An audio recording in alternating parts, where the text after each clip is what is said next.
Tragic story coming out of the port of Miami where an incident early Sunday morning is delaying over 16,000 cruise passengers. Good afternoon, Carnival student family. This announcement is for the following guests. The standard reports and services will be... The all aboard was at 12:30. It's 12:41 here in Ketchikan, Alaska. I'm assuming that those people are not back on the cruise ship yet. But yeah, tragedy in Port of Miami this morning.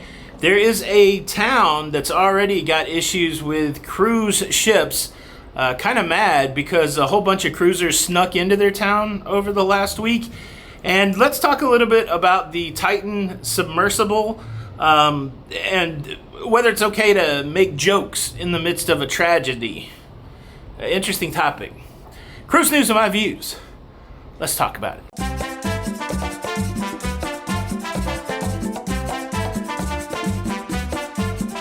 Hey, what's up everybody? Welcome to La Lido Loca. I am your host, Tony. I'm here to talk you through everything going on in cruising.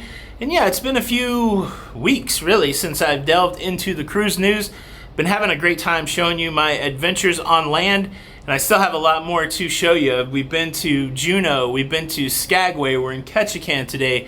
I still have interesting stories to tell from Liverpool in the UK, from Belfast in Northern Ireland. But I thought, I know there's some people out there that want the cruise news, so let's get back into that a little bit. The first cruise news story is happening in real time today. They have just reopened Port of Miami for cruise traffic after a tragic accident this morning around between 4 and 5 a.m. There was a yacht that collided with a ferry, and one of the people perished in that collision. I believe one of the ships was sunk, and it caused a blockage in the North Channel that's used for cruise ships to come in and out. And so that sunken ship had to be removed. 3 cruise ships were delayed coming back into port. Carnival's Celebration, the MSC Seascape, and the Norwegian Escape, all impacted by this blockage in Port Miami, causing delay for about 16,000 cruisers. Cruise lines sent out messages telling people not to come to the port until they were notified.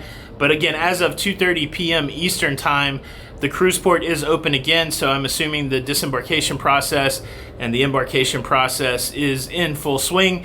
And of course, the tragedy there is that someone lost their life in a maritime accident this morning. I'm sure there's people that are probably upset because they're getting on their ship late or they've possibly missed flights, all of that, but I guess you got to take it in the context of accidents happen, and certainly this fatal accident is a bummer.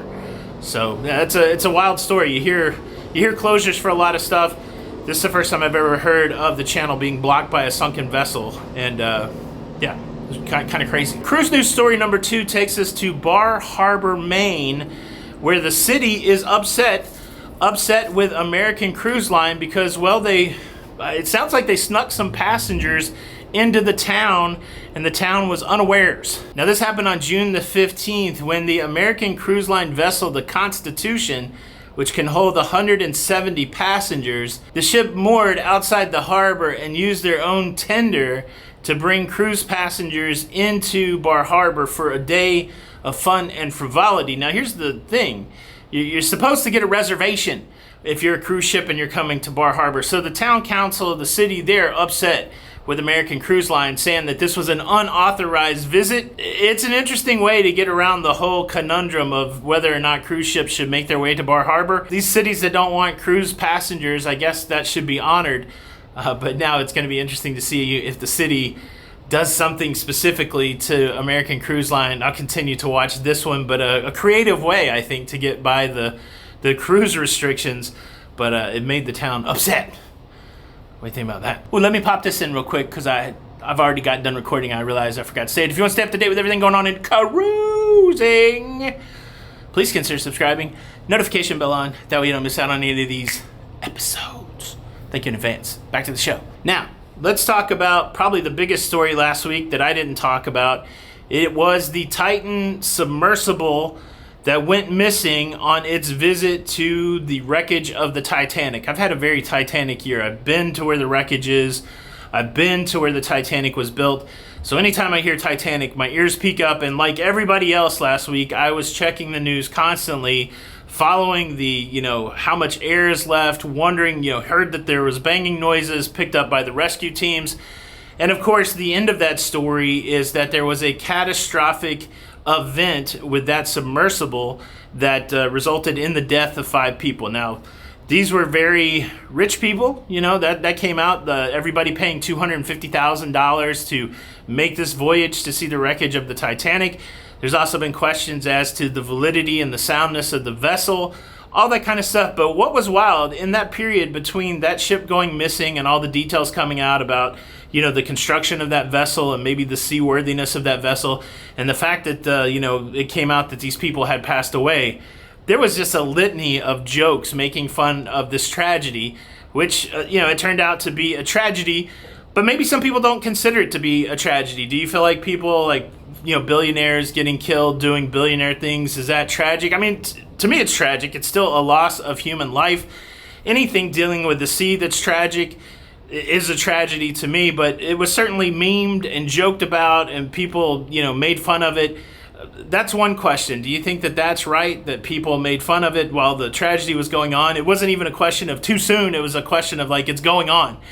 But then the second thing is, and an interesting thing is, a lot of money was spent to look for these people, like government agencies were involved, the Coast Guard, all of that stuff.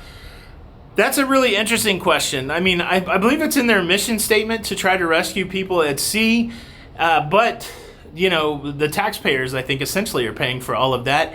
Should that be the case? If you do something so risky that you may have to be rescued, should the taxpayers be on the hook for that? That's another interesting conversation. But anyways, I just wanted to weigh in and give some commentary on that certainly a tragedy, and certainly a tragedy linked to the Titanic.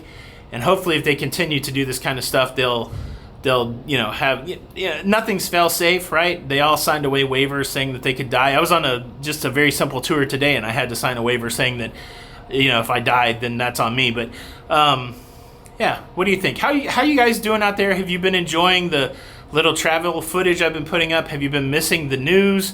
How you feeling? How are things going?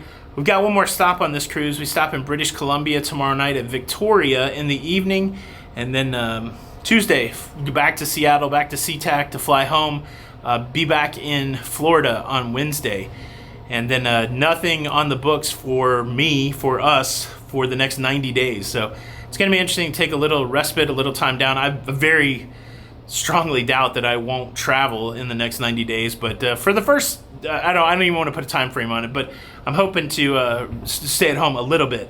I've seen some fantastic stuff, but it's been an interesting journey. This cruise was interesting. It was like 1 sea day and 6 port stops. So, but I've seen some sights. So hope you guys are doing good. I feel like I'm rambling on. Tony for La Lido Loca. Until the next time, we'll see you on the Lido.